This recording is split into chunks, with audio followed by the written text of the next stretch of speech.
guys, welcome back to the channel. Please comment, like, and subscribe. So guys, I talked to you yesterday about all of this biometric stuff that's going on right now, where I guess it's in a day now, everything with Amazon is going to connect to Tile. It connects to all of these government agencies so they can keep track of you. Not only do they know what you buy, they know where you go, they know where you're traveling. Now we have this TSA is charging now an upcharge of $45 for passengers that don't have real ID. But wouldn't your driver's license be your real ID? Why would you have to go through another check?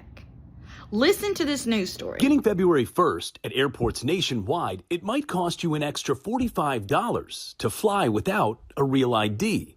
TSA now bumping the cost up after announcing last week it would cost travelers $18. The fee was necessary because we needed to modernize the system. We needed to make sure that the system is safe. Flyers without a real ID can pay the fee online before arriving at TSA checkpoints. They'll get an email to present to the TSA officer. So if you get to the airport and you don't have a real ID or another acceptable form of ID and you haven't gone through the online verification process and you happen to make it all the way to the TSA checkpoint there, they may pull you out of line and go through a verification process that could take up to 30 minutes and cost you $45.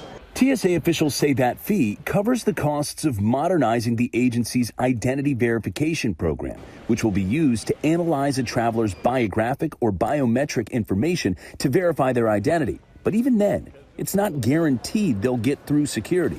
It's really all about security. It's really all about making sure that we have the safest system and making sure that we know who's processing through our airports and getting on board our flights. Well, that $45 fee will cover TSA checkpoint access for a 10-day period and can be used multiple times in that period. TSA's best way to avoid the fee and any possible delay at the airport is to get a real ID. Guys, the Real ID was passed back in 2005. It was told everybody this is in the response of terrorism. But here's the twist. Nearly 2 decades later, it's less about the terrorists that are coming through. It's more like they're trying to keep tabs on you.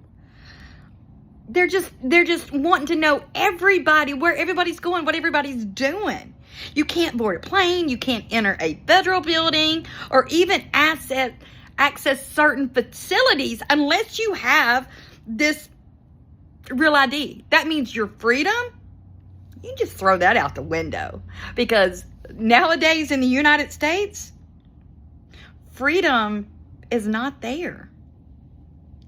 Think about what our founding fathers warned us about. That silent encroachment. Real ID is exactly that. A slow tightening of the leash. First, it's airports. Next, who knows what it's going to be? You can't buy food without having a real ID. And guys, this has even been talked about in the Bible in Revelations. I mean, it just doesn't make any sense. And here's where it gets darker. Real ID isn't just about paper documents. It's about biometrics, just like we talked about yesterday. States are requiring to take photos that are compatible with your facial recognition systems. And you know, I saw something on Marfoogle, and this was like a year ago, where in I think it's Washington State, where you couldn't even go into a convenience store because they use that biometric on your face. And if you look like somebody that has stolen something in the past, everything was closed. You couldn't get in there to buy gas. You couldn't buy you a soda. You could not do anything. That means, really and truly, your face is literally your identity. They are making a database. And it's not only Social Security, your date of birth. Now it's about your biometrics. You're tracked, you're monitored. Imagine walking down the street and being scanned without you even knowing it. You don't even know that they're even looking at you. But that is what we talked about yesterday with this new Flock system, with this Amazon sidewalk, with all of this doorbell picture ID. It's not paranoia, guys. That's the technology that they've been working and putting it in the space for a long time. I just think that our founding fathers would be really disgusted with us, because that's what our country was made on, was freedom. And, you know, you give up just a little bit of freedom to be safe. Is that what we're doing now? I don't know. I just think it's disgusting. It's going to be where we can't opt out of the system. It's going to be an everyday thing, because you've seen those. When I go to Kroger, I see these little things, and it's not, in my opinion, it's not to see if you're stealing, it's to get your biometrics out there. Guys, tell me what you think. Things look like they're getting worse, and it just doesn't look like there's any turning around on this. I love you guys, and I will see you in the next video. Bye, guys. The Stir. It has something to do with Real ID. Here she is. Hi, I'm Christine Elm, the United States Secretary of Homeland Security. If you plan on traveling, we need your help to prevent delays and to prove your identity. Get a Real ID. Starting May 7th, you will need a Real ID to travel by air or to visit federal buildings in the United States.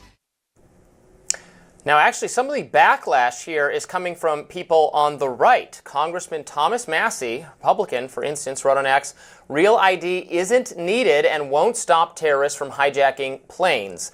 Most of the 9/11 hijackers held Saudi, UAE, Egyptian, or Lebanese passports. Real ID is a national standard and a database of IDs that's primarily a tool for control of Americans. Trump shouldn't enforce it. Now, per the TSA, 81% of travelers who go through airport checkpoints are already compliant. Congress had passed the Real ID Act back in 2005, which then allowed for there to be a federal standard on state IDs, but this measure was supposed to go into effect in 2008. It never did. TSA spokesman Carter Langston defended the initiative, writing, "Identity verification is a linchpin in security, and we will make sure that passengers are verified as being who they say they are before they can go beyond the checkpoint."